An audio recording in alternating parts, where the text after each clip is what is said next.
तो ये बना 4x माइनस 1, 4x माइनस 1। तो 4x minus 1 equal to 0, x is equal to 1/4। Hello बच्चा लोग, नमस्कार दोस्तों, कैसे हो आप सभी। स्वागत है आपका मोहित की पाठशाला में। मोहित सर आ चुके हैं आपके लिए एक और इम्पोर्टेंट एक्सरसाइज लेके।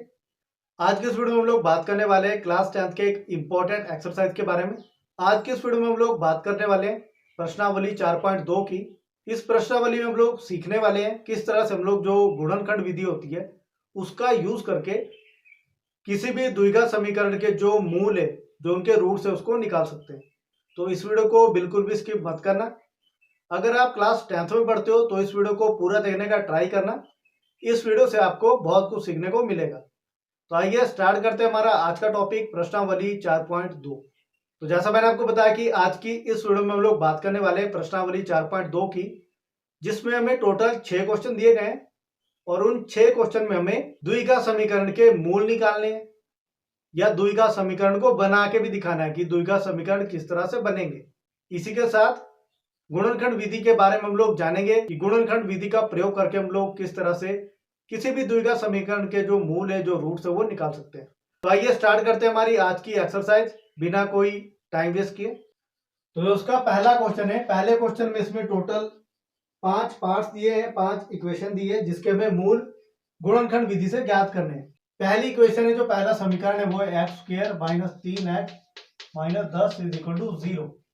ये हमारी पहली इक्वेशन, पहला समीकरण।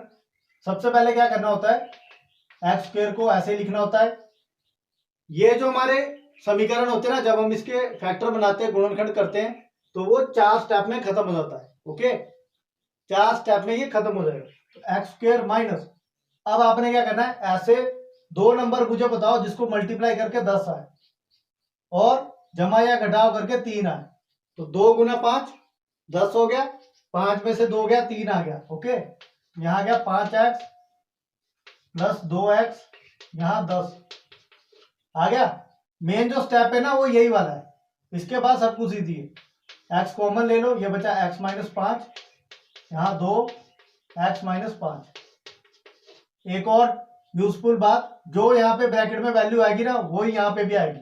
सिंपल। तो ये बन गया x plus 2 x minus 5 equal to 0। कितने स्टेप में बोल था मैंने, 4 स्टेप में ये खत्म हो गया। अब मेन काम इसके बाद शुरू होता है। हमें क्या, मूल ज्ञात करने। क्या करना है, जो मूल है वो ज्ञात करने हैं। ठीक है, मूल ज्ञात करने हैं। जो ही आपके यहाँ फैक्टर बने ना, इसको 0 पे कॉलम में पुट करना है बारी बारी से। तो x plus 2 is equal to 0, तो x is equal to minus का 2। x minus 5 is equal to 0, तो x इज इक्वल टू 5। तो x is equal to minus 2 और 5। ये आपके मूल है, ये आपके आंसर है।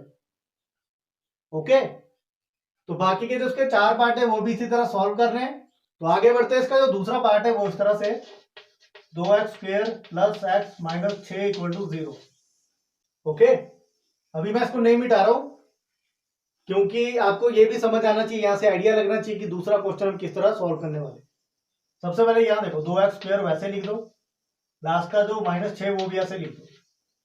लिख दिया। अब हमें चाहिए यहाँ पे ऐसे नंबर जिनको जमा या घटाव करके x आए और गुना करके माइनस 6 आए। तो माइनस 6 कैसे आएगा, 2 और 3 करके। ठीक है, तो दोनों में से कोई भी माइनस का हो सकता है।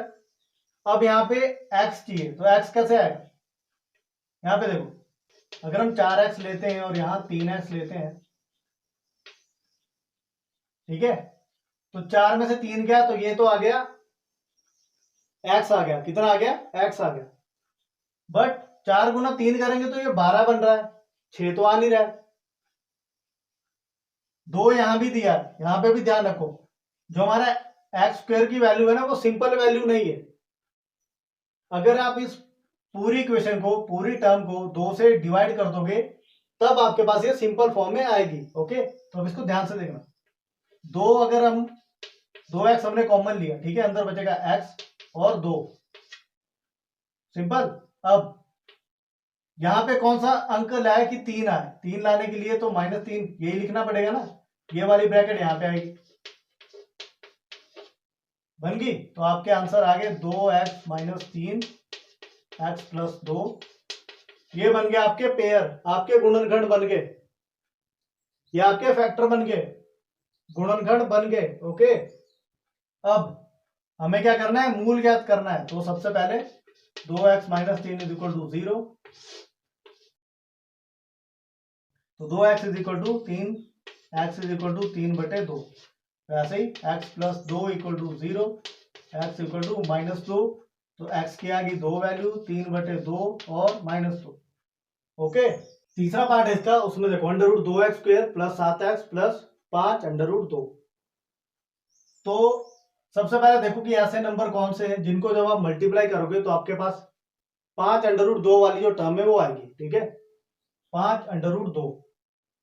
तो या तो आप इस तरह कर सकते हो कि एक टर्म होगी हमारी 5, दूसरी टर्म होगी √2, इनको मल्टीप्लाई करोगे तो यही बनेगा। सिंपल सी बात है। ठीक है, तो हमने इसको इस तरह से ब्रेक कर दिया। अब ओके, यहाँ पे हम लेंगे x, अंदर बचेगा 2 √2x। ओके, तो ये बनेगा √2x²। यहाँ पे आएगा 5, तो ये बन गया 5x। यहाँ हमारे पास आएगा √2 और √2x प्लस 5 इक्वल टू 0। इस तरह आएगा। जब आप इसको ओपन करोगे बनेगा √2x² plus 5x plus 2x plus 5 √2, यही बनेगा।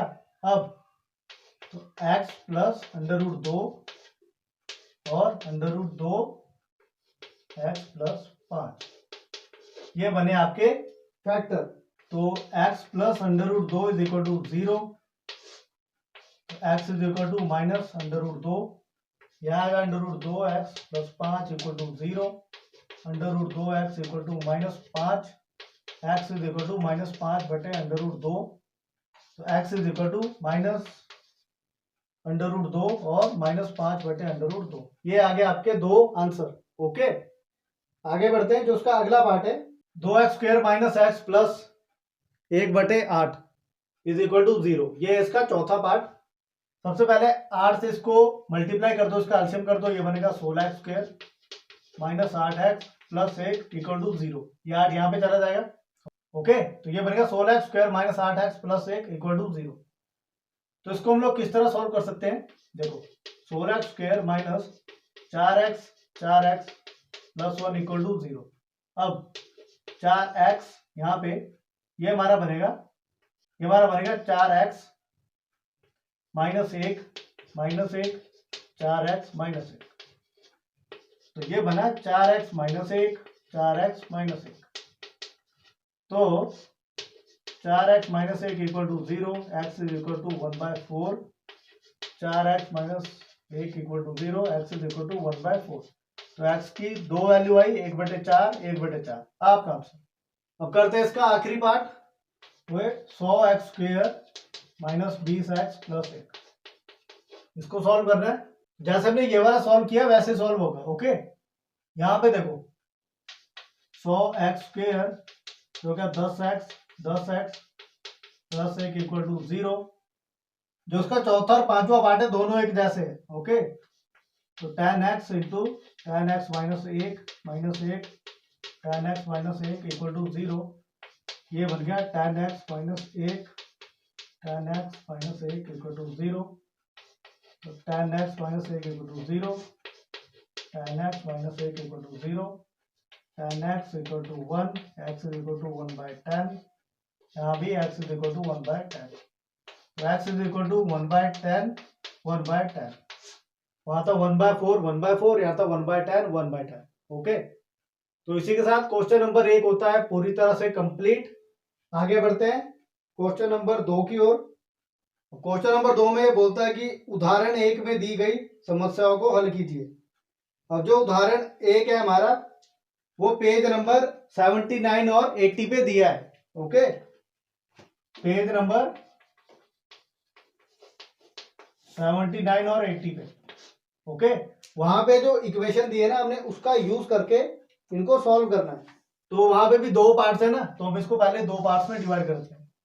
तो पहला जो इसका पार्ट है, जो इक्वेशन है वो है x² minus 45x 324 equal to 0। Page number 80 पे दिए है। और दूसरी क्वेश्चन है हमारी x square minus 55x 750 equal to 0। Question number जो 2 है वो उदाहरण 1 से लिया गया है, जिसके 2 पार्ट्स हैं, वो हमें सॉल्व करने हैं। अब यहां पे ध्यान से देखो, एक्स स्क्वायर माइनस 324 किस तरह आ सकता है, पहले इस बात का ध्यान रखें। 324 हमारे पास आ सकता है या तो 8 और 8 हो, ठीक है, या 2 और 2 हो, या 4 और 1 हो, या 6 और 4 हो, या 9 और 6 हो। अब हमें 45 चाहिए। 45 कैसे आएगा? अगर हम यहाँ पे ले 36x, ठीक है, तो 36 आ गया, 36 और 9 होता है 45, तो minus 9x plus 324 equal to 0। Okay, अगर हम 36 गुना 9 करें तो हमारे पास आएगा 324। आप मल्टीप्लाई करके चेक कर सकते हो। तो x हम यहाँ कॉमन लेंगे तो ये आ गया x minus 36 minus 9 x minus 36। तो हमारे जो फैक्टर है वो बन गया x minus 9 x minus 36 equal to 0। तो x minus 9 is equal to 0, x minus 36 equal to 0, x आ गया 9, x आ गया 36। तो आपके पास आ गई दो वैल्यू 9 और 36। ओके, तो पहला जो पार्ट है इसका वो हो गया सॉल्व। अब जो दूसरा इक्वेशन है उसको सॉल्व करते हैं। अब यहाँ पे ऐसे दो नंबर चाहिए जिनको घटा के या जमा करके 55 आए, और जब हम उनको मल्टीप्लाई करें तो 750 आए। तो 750 कैसा लगता है? 25 गुना 3, मतलब 25 गुना 3 करेंगे तो 75 आता है, तो 25 गुना 30 करेंगे तो 750 आएगा। तो x square minus 25x minus 30x 750 equal to 0। तो x minus 25 minus 30 x minus 25 equal to 0। तो x माइनस 25 और x माइनस 30। ओके, तो ये आ गया x minus 25 equal to 0, x minus 30 equal to 0।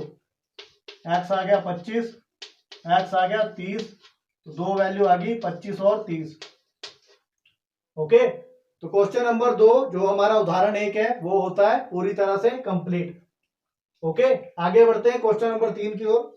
तीसरे क्वेश्चन में ये बोलता है कि ऐसी दो संख्याएं ज्ञात करो जिनका योग 27 हो और उनका जो गुणनफल है वो 182 हो। ठीक है, उनका जो योग है वो होना चाहिए 27 और उनका जो गुणनफल है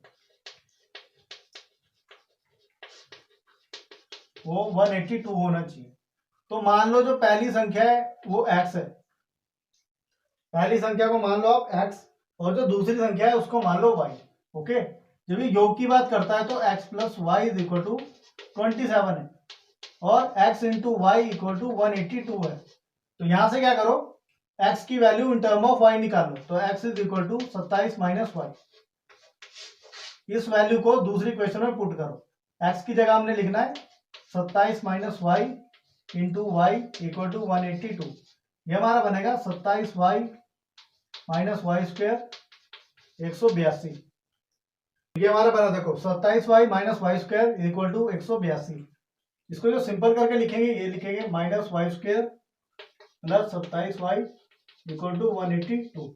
ओके, इसको भी यहां लेके आते हैं, ये बनेगा minus y square 27 y minus 182 0। Minus 1 से इसको गुणा कर दो या डिवाइड कर दो। ठीक है, तो ये बनेगा वाई स्क्वायर माइनस 27 वाई 182। अब हमें ऐसे दो नंबर चाहिए जिनको ऐड करें तो 27 आ जाए और गुणा करें तो 182 आ जाए। 27 कैसे आएगा? अगर हम 16 और 11 करें 27 आ जाएगा, बट 182 नहीं आएगा। 14 और 13 लेके देखते हैं तो y square minus 14 y 13 y 182, y minus 14 y minus 14। ये बन गया y minus 13 y minus 14 equal to 0, y minus 13 equal to 0, y minus 14 equal to 0। तो वाई आ गया 13, वाई आ गया 14। तो 13 जमा 14 करोगे तो 27 आएगा। ठीक है, और 13 गुना 14 करोगे तो 182 आएगा। तो या तो आप x को 13 मान लो या x को 14 मान लो, ठीक है, वो आपकी मर्जी है। आपके जो आंसर है वो है 13 और 14, जो आपकी संख्या है। सिंपल। तो क्वेश्चन नंबर 3 पे होता है कंप्लीट। आगे बढ़ते हैं। क्वेश्चन नंबर 4 में बोलता है कि हमें ऐसे दो क्रमागत धनात्मक पूर्णांक निकालने हैं जिनके वर्गों का योग, ठीक है, जिनके वर्ग यानी स्क्वायरों का योग वो है 365। कितना है? 365। तो मान लो जो पहला हमारा पूर्णांक है, ठीक है, पहला पूर्णांक उसको x मान लो। अब जो दूसरा पूर्णांक है वो इससे एक ज्यादा होगा तो x प्लस 1। ये बोलता है कि वर्गों का योग, तो x का स्क्वायर, ठीक है, प्लस x प्लस 1 का स्क्वायर, इनका सम 365 के बराबर है। तो ये बन गया एक्स स्क्वायर, बन गया एक्स स्क्वायर 1 2x 365। तो ये बनेगा 2x स्क्वायर 2x माइनस का 364। इसको यहाँ लेके आए तो ये बन गया माइनस का 364। 2 से इसको कर दो भाग, ये बनेगा एक्स स्क्वायर एक्स, यहाँ बनेगा 182। ओके। अगर आप इस इक्वेशन को ध्यान से देखो तो अभी अभी हमने ऐसा ही क्वेश्चन सॉल्व किया है। 182 कैसे आया था? 13 और 14 लेके। ओके, तो एक्स स्क्वायर प्लस यहाँ पे देखो 14x minus 13x 182 equal to 0। X plus 14 minus 13 x plus 14 0। तो आपके पास आ गया x minus 13 x plus 14 equal to 0। तो अगर हम करें x माइनस 13 इक्वल टू 0 तो x आ गया 13। अगर हम x प्लस 14 इक्वल टू 0 करें तो x आ गया माइनस का 14। माइनस का 14 हम नहीं लेंगे क्योंकि ये धनात्मक पूर्णांक है, पॉजिटिव है हमारा, ठीक है। तो हम लेंगे x इज इक्वल टू 13। तो पहला पूर्णांक आ गया 13, दूसरा पूर्णांक आएगा 13 जमा 1 14। तो आ गया 13 और 14 आपके आंसर। तो क्वेश्चन नंबर 3 और 4 के आंसर एक ही जैसे हैं, 13 14 13 14। ओके, आगे बढ़ते हैं क्वेश्चन नंबर 5 की ओर। क्वेश्चन नंबर 5 में बोलता है कि एक समकोण त्रिभुज है। ओके, समकोण त्रिभुज है, इसकी जो ऊंचाई है वो उसके आधार से 7 सेंटीमीटर कम है। तो जो आधार है उसको x सेंटीमीटर मान लो। आधार को मान लिया x सेंटीमीटर, जो उसकी ऊंचाई है जो परपेंडिकुलर है वो x माइनस 7 सेंटीमीटर, और जो उसका कर्ण है वो हमें दिया है 13 सेंटीमीटर। तो हमें ये दोनों साइड्स निकालनी है। जैसा आपको पता है कि जो पाइथागोरस प्रमेय होती है, ठीक है, जो हमारी पाइथागोरस प्रमेय होती है, पाइथागोरस प्रमेय में क्या होता है कि AC का स्क्वायर इक्वल टू AB का स्क्वायर प्लस BC का स्क्वायर, इस तरह होती है। तो AC का स्क्वायर दिया 13 मतलब 13 का स्क्वायर, AB दिया हमारे पास x स्क्वायर मतलब x का स्क्वायर, और BC दिया है x माइनस 7 का स्क्वायर। ये आ गया 169, क्या आ गया x स्क्वायर, ये आ गया x स्क्वायर प्लस 49 माइनस का 14x। तो 49 यहाँ चला जाएगा, ये बन गया 169 minus 49 2x square minus 14x।